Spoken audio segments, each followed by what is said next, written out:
South Sudan, our youngest country, has been ravaged by 6 years of war, flooding, and famine. It's a country that is in dire need of aid and foreign assistance. A United Nations brokered peace agreement between South Sudan's Dinka ethnic majority and Nuer ethnic minority has been continually delayed, leaving the South Sudanese people struggling to survive each day. Over the past 12 years, I've had the unique opportunity to get to know some of the South Sudanese refugees living in my hometown of Jacksonville, Florida. I have become familiar with their recent history and their personal lives, the most important of which is the story of the Lost Boys of Sudan. Have you ever met any of the Lost Boys?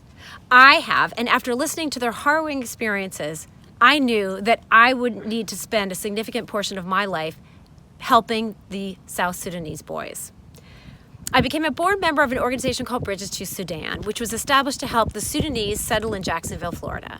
I met many of the Lost Boys and their families, and I've become intimately involved in their daily challenges and their never-ending perseverance, strength, and dedication to help their struggling friends and family back home in South Sudan. Before I continue, I'd like to highlight the journey of the Lost Boys. In 1987, the Second Sudanese Civil War forced more than 20,000 young boys from their families and villages in South Sudan to flee for their lives. They saw their fathers and their mothers killed and their sisters captured to serve as concubine slaves. Most of these boys were only 6 or 7 years old. They fled barefoot without food or water into the dangerous Sudanese wilderness to escape death or induction into the Northern Army. They thought their trek would last days, but it lasted months and continued into years, crossing over 1,000 treacherous miles. They had no food, water, or adult supervision. More than half of the boys, over 10,000, died along the way from dehydration, starvation, exhaustion, disease, or death from wild animals. The surviving boys continued walking together in single-file formation across the border into Ethiopia to temporary safety in refugee camps. However, in 1991, in less than 4 years, the Ethiopian Civil War consumed the refugee camps and the boys were forced to flee again back into the Sudanese war zones and eventually southward to the Kakoba refugee camp across the border in Kenya. This United Nations High Commission of Refugee-run camp, situated in an arid desert, was known for ongoing malnutrition, communicable disease outbreaks, and malaria. Although the camp was challenging in many ways, it did offer schooling and healthcare to the boys, which was a saving grace. After a few years of harsh survival in the camps, the United Nations High Commission for Refugee decided that it was simply too dangerous to return the boys back to Sudan. So 4,000 of the Lost Boys were resettled in the United States. We received 85 of the Lost Boys in Jacksonville, Florida. I was excited to join the Bridges to Sudan organization to help the Lost Boys to rebuild their lives into one of promise, peace, and prosperity.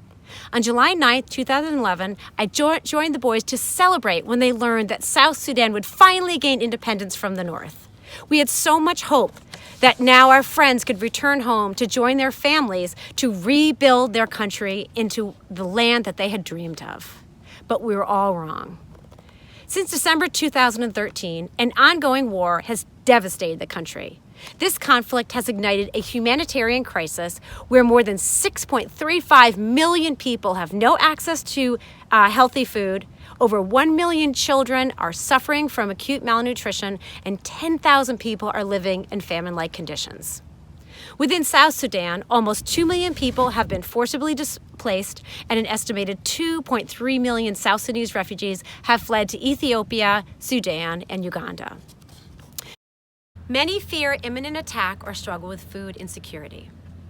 Floods have ravaged the lands of South Sudan, washing away farms, crops, and any sense of livelihood.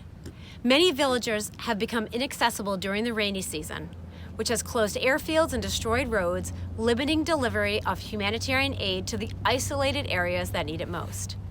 South Sudan has one of the least developed telecommunication and internet systems in the entire world, which makes communication with the isolated areas almost impossible. These logistical constraints, combined with the ongoing conflict, make reaching people with the humanitarian support that they desperately need incredibly challenging and risky. South Sudan, a country of 11 million people, is one of our youngest nations with half of the population under 18 years of age. It is currently one of the poorest countries and ranks among the lowest in many socioeconomic categories. Infant and maternal mortality rates are among the world's highest, and educational attainment is one of the lowest due to the lack of schools, qualified teachers, and materials. South Sudan is ranked the second lowest on the Global Peace Index, and it is the least happy country in the entire world. This situation in South Sudan is a true call to action. How can we help? I can share with you what I've done in northeastern Florida.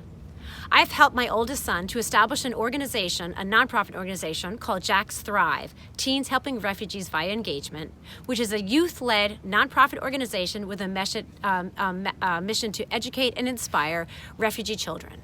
For the past 3 years, we've recruited and trained almost 200 middle, high school, and college students who volunteered approximately 5,000 hours to help more than 75 refugee students to achieve success in school and develop their social skills necessary to become leaders in their communities. Many of these students are of Sudanese descent, and their dreams are always to finish their education and then return to South Sudan to support their country. I've also organized a community educational forum called Jack's Thrive Journeys, which highlights the food, culture, and history of the countries of our local refugee populations in Jacksonville. This year, we invited a local Syrian physician to discuss the ongoing situation in Syria. And last month, we featured a Sudanese lost boy and a South Sudanese refugee to share their personal stories in an effort to increase awareness about the current situation in South Sudan. Our lost boy, Anthony Akek, founded a school for 700 orphans in his hometown within South Sudan. We are currently working on a fundraising campaign to support his school and his village with food and medicine. Financial supporters will receive some of Anthony's handmade cows. I'm also an adjunct professor of public health and nursing, where I teach classes on global health-related topics. I rely on my experience working in an Indo-Chinese refugee camp in Thailand, along with my extensive involvement working with refugees in the United States to encourage public health and nursing professionals to understand and apply cultural competency concepts into their everyday work. I also try to inspire students to join me to make a difference in the world, identifying issues and problem-solving solutions to challenging topics using their skills, experience, and network to change lives. My ongoing goal is to continue to seek innovative ways to increase awareness about refugee issues in and around Jacksonville. I hope I've inspired you to join me to make a difference. Thank you.